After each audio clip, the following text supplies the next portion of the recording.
പോലത്തെ വെള്ളയപ്പം ഉണ്ടാക്കാം കേട്ടോ. അപ്പം ഞാൻ ഇന്ന് രാവിലെ വെള്ളത്തിലിട്ടു പച്ചരി. ഇത് രാത്രിയാണ് അരച്ചേക്കുന്നത്, നമുക്ക് പിറ്റേ ദിവസത്തെ രാവിലത്തെ ചായക്കടിക്ക് വേണ്ടിയിട്ട്.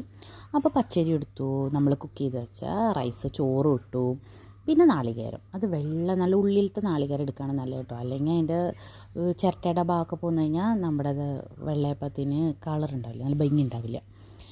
അതും ഇട്ടു. പിന്നെ 2 ടേബിൾ സ്പൂൺ പഞ്ചസാരയും ആവശ്യത്തിന് ഉപ്പ് ഇട്ടു കേട്ടോ. അപ്പോൾ ഞാൻ ഈസ്റ്റ് ഒന്നും ഇടണില്ല, നമ്മളിത് അരച്ച് വയ്ക്കുക. നമുക്കൊരു ദോശയുടെയൊക്കെ ഒരു മാവിൻ്റെ പരുവത്തിൽ അടിച്ച് വെച്ചാൽ മതി കേട്ടോ. ഇനി കുറച്ച് തണുപ്പുള്ള ഏരിയയിലൊക്കെ ആണെങ്കിൽ കുറച്ച് ഈസ്റ്റ് ഇട്ട് വയ്ക്കാം, അപ്പോൾ നല്ലോണം പൊന്തി വരും. ഇനിയിപ്പോൾ അല്ലെങ്കിലും കുഴപ്പമൊന്നുമില്ല, പൊന്തിയൊക്കെ വരും കേട്ടോ, കുറച്ച് ടൈം എടുക്കുന്നേ ഉള്ളൂ. അങ്ങനെ ആയിക്കഴിഞ്ഞു. പിറ്റേ ദിവസം നല്ലോണം പൊന്തി വന്നിട്ടുണ്ട് വെള്ളയപ്പത്തിൻ്റെ മാവ്. എന്നിട്ട് അത് ചട്ടിക്ക് ഒഴിച്ചിട്ട് നല്ലോണം ചുറ്റിച്ചെടുക്കുക. ഈ തൃശ്ശൂരൊക്കെ വെള്ളയപ്പങ്ങാടി എന്ന് പറഞ്ഞ സ്ഥലമുണ്ട്, അത് മിക്കവർക്കും അറിയായിരിക്കും. അപ്പോൾ അറിയാത്തവർക്ക് വേണ്ടിയാണ് പറഞ്ഞത്, അതിൻ്റെ കാര്യങ്ങൾ ഞാൻ പിന്നെ പറഞ്ഞുതരാം.